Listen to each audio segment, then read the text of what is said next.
Lieutenant Pat Dill, it is a pleasure to see you again. Well, thank you, Betty. Thanks for coming out. It was nice to have you here at Air Station Los Angeles. Your lecture was just very informative. Oh, I appreciate that. Thank you. It was an honor. It was a lot of fun giving it to the folks there. So we're going to enjoy having a little walk around the air station here. I hope so. We have some folks here today that are going to help you, show you around, and tell you a little bit about the Coast Guard, and hopefully give you an idea of what it's like being in the Coast Guard. Thank you so much for setting this up. I think it'll really help the viewers understand what all the Coast Guard does and who all is involved in the Coast Guard. You're very welcome. You're very welcome. And anytime we'll have you over. We'd love to have you over. We're here with some of the Coast Guard men. What's your name? Kevin Cleary. And what's your position? I am an airman here at Coast Guard Air Station Los Angeles. How'd you get into Coast Guard? I had some family that was in the Coast Guard, and I've always been interested in aviation, so I thought this would be a good opportunity for me. And what's your name? Sean Davis. And what's your position with the Coast Guard?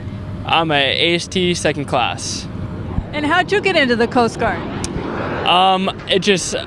Growing up in Southern California, I've seen these guys flying around and jumping out of helicopters, and I was really interested and pursued it, and here I am today, here at Air Station LA. So, can you show us a little bit about what you folks do? Okay, here we are with the Coast Guard helicopter, the HH-65 Dolphin, and some of the local Southern California residents might recognize it flying around the air here in the South Bay area.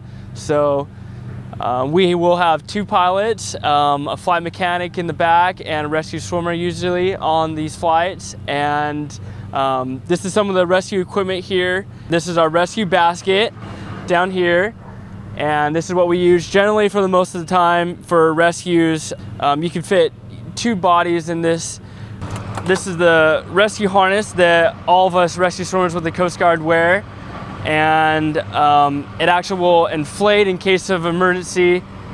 So the way the harness works is we have a V-ring, and it is connected with the harness configuration, and we'll actually hook up to the hoist cable and hook here, and while we're wearing the harness, and get lowered to and from the water. Or we have the option also to just go ahead and free fall, and that's a free fall deployment where we jump out of the helicopter. That's for emergency situation, if we need to get in the water quickly for a survivor that may be hypothermic or something like that. And so we have multiple options for deployment to and from the water. We're here with another rescue swimmer who just had a rescue yesterday. What's your name?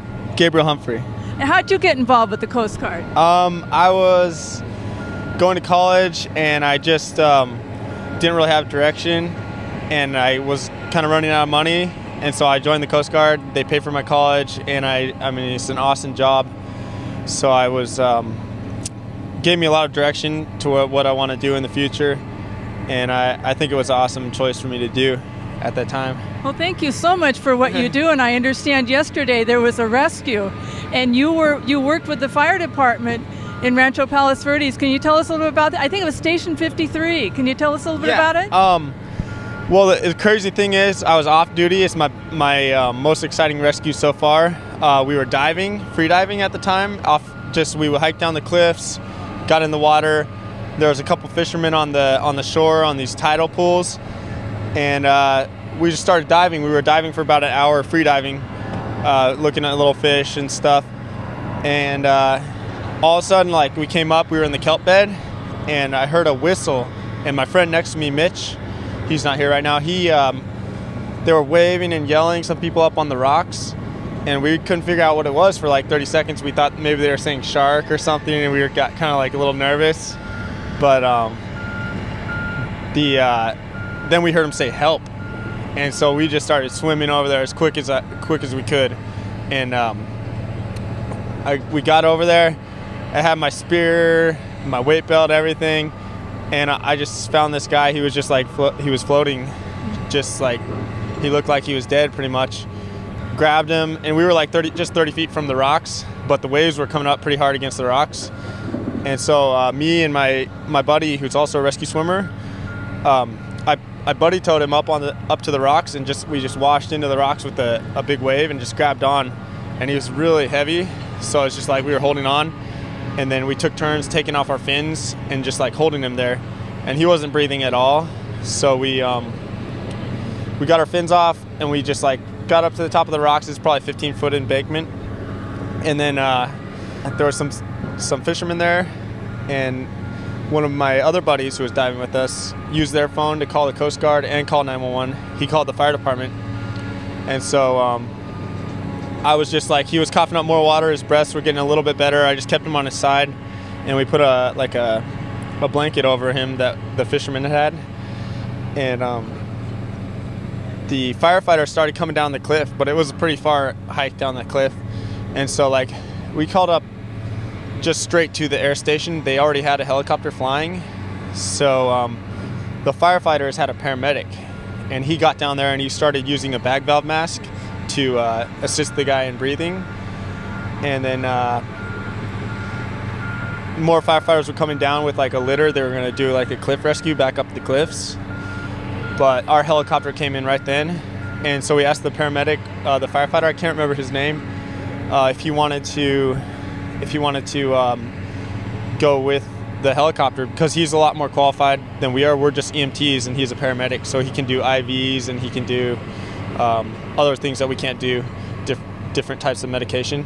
So we did that. We hoisted him up first, and then we put the guy on his side in the basket. He still wasn't conscious at all, but he was getting a little bit more color in his face. He wasn't purple anymore, so it looked like he was doing better. And they flew away, and that's the last I knew of it. So I'm hoping the guy's doing well now. I bet he is, but I hope so. I'm here with another Coast Guard member. What's your name? Dave Heddicher. And how'd you get involved with the Coast Guard? 3.5 years ago, I was looking around, finding another branch of the service, and Coast Guard kind of fell in my lap. And since then, I've been around. Right now, I'm glad here at Air Station Los Angeles. I'm an aviation maintenance technician and / flight mechanic on the HH-65. Can we have a look around, a little closer up look? But my job as the flight mechanic is when someone's in search and rescue, when they're in need of help, I'm the one that hoists them. We've talked with our rescue swimmer. I send him down, and if there's any medical issues, if there's any needs that need to be addressed down on the ground, he'll do so. When he's so ready is when I'll come up. Basically, I'll be sitting here just like this. This hatch here will open, and I'll operate this hoist here. This hoist is capable of hoisting 600 pounds. This here is our rescue basket. This is our primary device, most commonly used when we're doing rescues and we're hoisting people up. We also have a rescue litter, which if you look right over on that back wall there, if you have a trauma, back injury, if we want to mobilize you, we could put you in that. And in case you're wondering, sometimes, yes, we do have to leave the rescue swimmer on scene. The swimmer has this here. This is his personal life raft. What I'll do is I'll throw this out the door to him. We'll mark the position. This here is a little strobe light that we'll turn on so he can see it, we can see him. And it'll flash a couple times like that, and he can leave it on whenever he wants. I'll throw anything he's got. He's survived, he knows exactly what he's doing. We can leave him on scene, come back for him later on if we have too many people inside. And Coast Guard Aviation, we've got two forms of helicopters, our H-65 Dolphins, our H-60 Jayhawks. And for our helicopter use, pilot sits right seat, primarily because when we hoist, the pilot needs to see what's going on, he needs to see the boat, and we're hoisting off the right side of the helicopter. In a fixed wing aircraft, normally your pilot will sit left seat. So up here in the right seat, you've got your cyclic here, and that's gonna basically manipulate forward, backwards, left and right. You got your collective down here, and that's what's putting your power in. This is making the helicopter come up and down. And up here up front, you've got your tail rotor pedals. So as you manipulate power, you gotta counteract the torque on the head, and that's what makes the helicopter fly straight, is the tail rotors.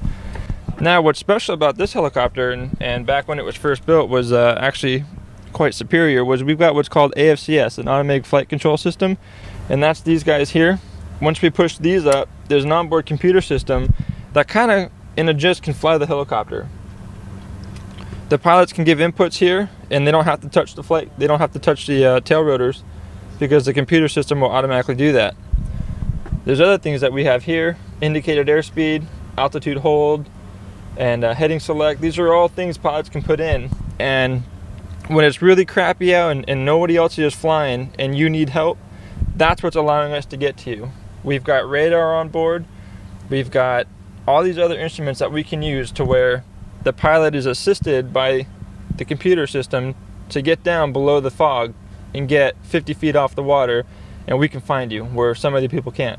We do fly a lot over water, so if we do go in the water, this switch here is our float system, and when we go back on the outside of the helicopter, I'll show you where those are located. We hit this to arm, and these two lights will come on, number 1, number 2. When you tap this, it's going to blow the floats. We've got 4 floats on this helicopter, and it's going to keep us from sinking right away. It's not going to keep the helicopter from sinking inevitably, but at least it'll allow us to get out of the helicopter. When we were in the cockpit, I was telling you about the float system. We've got 4 floats, 2 up front, 1 on each side, just like this, and 2 in the aft, 1 on each side, just like this one right here. Those things blow, and they allow us to stay in the water from going. They allow it from flipping over. They keep it from sinking on us. They allow us to get out. We've got 4 main rotor blades, and they're all attached to the paddles up here. They've got 2 pins that hold them in place, and those pins, what they allow us to do is we can pull 1 pin and we can blade fold these things. So when we're on the back of a helo, on the back of a cutter, on the back of a ship, we're able to fold the blades, get it inside out of the elements.